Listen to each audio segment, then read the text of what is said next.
Hey there, if you're hearing this right now, it's not an accident. This moment was written long before you clicked play. It's not fate, it's not randomness. It's God's hand, quiet, deliberate, steady, leading you here right now. So I'm asking you, stay with me, because what you're about to hear could shift your whole understanding of what it means to meet God. Not in theory, in reality, in your reality. You're not about to encounter God through fire from heaven or voices booming from the clouds.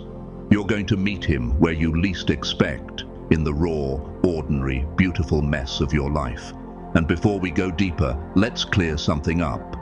Meeting God isn't a reward for perfection. You don't earn his presence by being flawless. You don't need to have your life polished, your thoughts pure, or your prayers eloquent. That's not the requirement. That was never the requirement. We've been fed a lie, maybe even in church, that to be near God, we have to be stainless, sinless, emotionally bulletproof. But God says otherwise.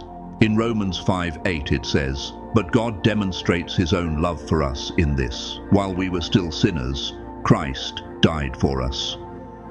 He didn't wait for us to clean ourselves up. He came right into the dirt with us. Think about this.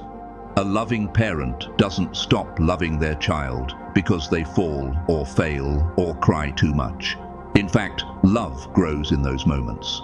The same is true for God, only greater. Isaiah 66:13 says, "As a mother comforts her child, so will I comfort you." That's his promise. That's his posture. Not rejection, not silence. Comfort. And if you've ever whispered a prayer into your pillow with tears in your eyes, he heard it. Every word, even the ones that never made it out of your mouth. Psalm 56:8 reminds us, "You keep track of all my sorrows. You have collected all my tears in your bottle." He is not distant from your pain. He is keeping record of it, redeeming every drop. So no, your doubts don't disqualify you. Your sadness doesn't scare him. Your failures don't cause him to back away. He's not watching from a distance, waiting for you to get it right. He's already here. He's been here, in every sleepless night, in every silent drive, in every moment you wondered if you were too far gone. But now he's about to show you what it looks like when heaven steps into the small, overlooked spaces. You don't need a miracle to know he's near. Just open your eyes to the tiny mercies all around you. The laugh of a child when your heart is heavy, the breath in your lungs after a hard day, the stranger's kindness that came out of nowhere. That's not coincidence. That's not random. That's grace. Psalm 34:18 says, "The Lord is close to the brokenhearted and saves those who are crushed in spirit." That means you don't have to climb a mountain to find him. You just have to be real, be honest, be here. So if everything feels chaotic, if nothing makes sense, stop searching for God in the thunder. Start noticing him in the thread holding you together, in the peace that doesn't match the chaos, in the way hope still flickers even when everything feels lost. You're not waiting for a moment, you're living in one. You are already being pursued, already being seen, already being held by a God who says in Isaiah 41:10, "Do not fear, for I am with you. I will strengthen you and help you. I will uphold you with my righteous right hand." So breathe. You are not alone. You are not behind. You are not forgotten. You're standing at the edge of something sacred. And God, yes, the real and present God, is right here, ready to meet you in the middle of this very moment. You don't have to walk into a church to encounter God. He doesn't wait behind stained glass or stand only at the pulpit. He meets you in the real, raw places of your life, in the quiet nudge to get out of bed and cook a meal you didn't think you had the strength for, in the friend who texts just before your breaking point, in the silence that finally cracks with tears you held back too long. Want to see God? Don't start with the scriptures you haven't read or the prayers you think you're supposed to say. Start with last night, when you sat on the edge of your bed, empty, worn down, too tired to speak, but you whispered his name anyway. That was prayer. That was holy ground. Start with the ache that kept you going even when you wanted to quit. That voice inside that said, "Hold on, just one more day." That was not your strength. That was grace. My grace is sufficient for you, for my power is made perfect in weakness. 2 Corinthians 12:9. When you start to recognize him in that, you start to see him in everything, even in the heartbreak, because it's reshaping you, even in the pain, because it's pointing you toward who you were always meant to become.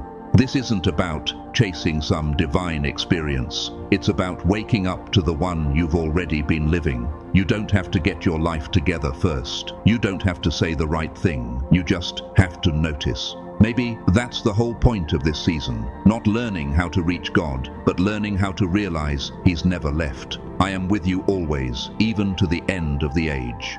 Matthew 28:20. Maybe you've been waiting for peace to feel his presence, for things to finally make sense, but instead, what came first was disruption. Like the music that used to move you now feels off. Like life fits, but not quite. Like you're wearing shoes a size too small, and suddenly you feel everything.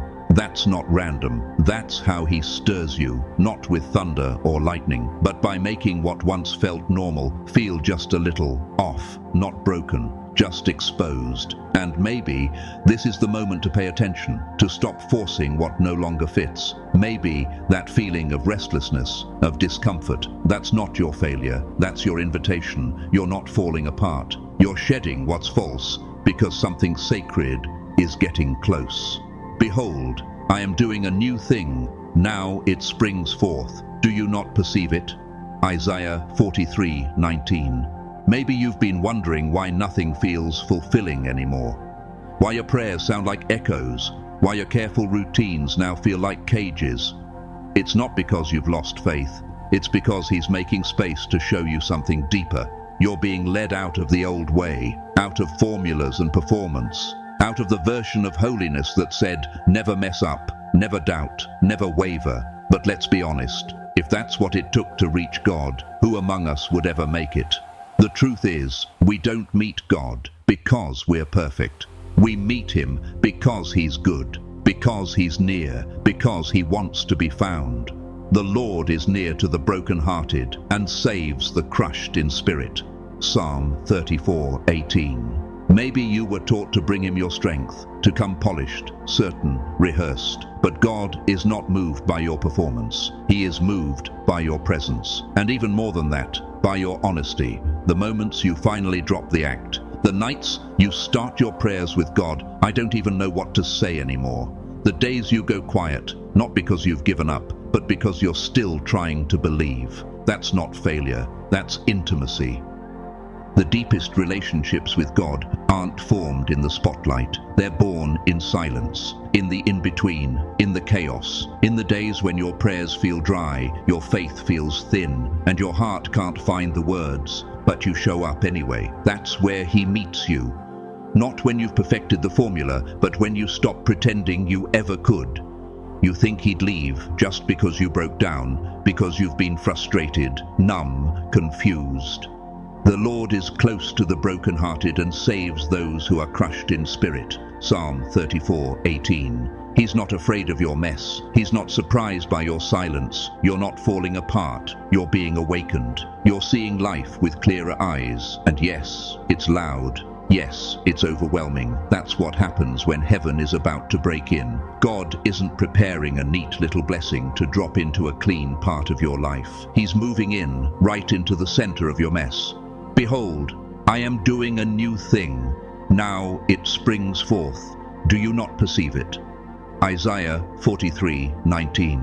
On the day you oversleep, on the day anxiety wraps around your chest, on the day the words won't come, he shows up not to judge, but to reveal, to remind you that even when you feel nothing, he is everything. And listen, when God gets close, it doesn't always feel peaceful at first. It feels like shaking. It feels like every mask falls off, every crack shows.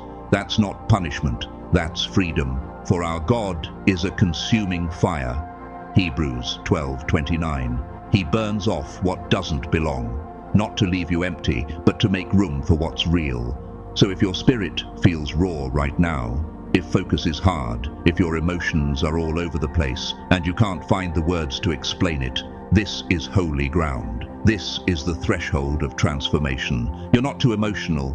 You're not unstable. You're being tuned to a new frequency. He's not waiting for the perfect version of you to arrive. He's already walking with you in every stumble, every setback, every whispered, "God, I don't know what to do." And now he's letting you feel him. Not in a sermon, not in someone else's voice, but in your stillness, in your breath, in the way you finally stop running and just are. Be still and know that I'm God. Psalm 46:10.